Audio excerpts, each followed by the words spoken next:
आज लक्ष्मीप्रसाद देवकोटाले मुना मदन, माधव घिमिरेले गौरी, गोपाल प्रसाद रिमालले आफ्नो मसान नाटक, म्याक्सिम गोर्कीले आमा उपन्यास, शेक्सपियरले आफ्नो नाटकहरू तपाईँ जस्तै कुनै व्यापारीलाई बेचेको भयो के आज उहाँहरू बाँचिरहनुहुन्थ्यो त हामीमाझ? तर म त के सहयोग हुन्छ भने सोच्दै आएको थिएँ कविज्यू। म मरे भने मेरो आफन्तलाई, परिवारलाई फरक पर्छ,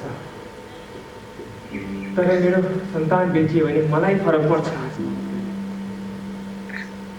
म आफ्नो सन्तान बेचेर आयु किन्न सक्दिनँ। मलाई बचाउन मेरो कृतिहरू बेचेर पाएको जीवनभन्दा मलाई मृत्यु ठिक छ। तपाईँ जान सक्नुहुन्छ। मेरो आशय त्यति परसम्म थिएन कविज्यू। मलाई हजुरको रचना किनेर लेखक बन्नु छैन, तर म हजुरलाई सहयोग गर्न चाहन्छु।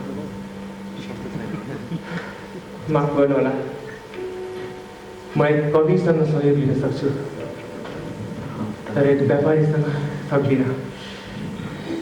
जुन दिन तपाईँ एक कविको रूपमा मेरो अगाडि आउनुहुनेछ, तपाईँको हर सहयोग मन्जुर हुनेछ।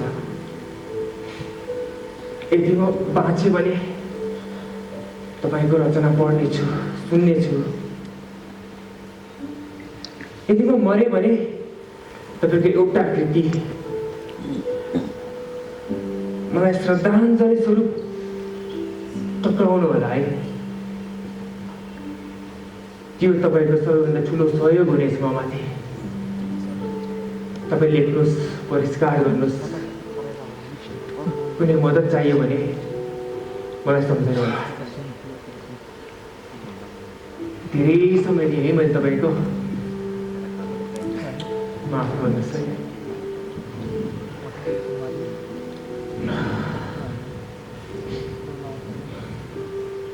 आफै लेख्नुहोस् है। धनको बलले होइन, कलमको बलले लेख्नुहोस्।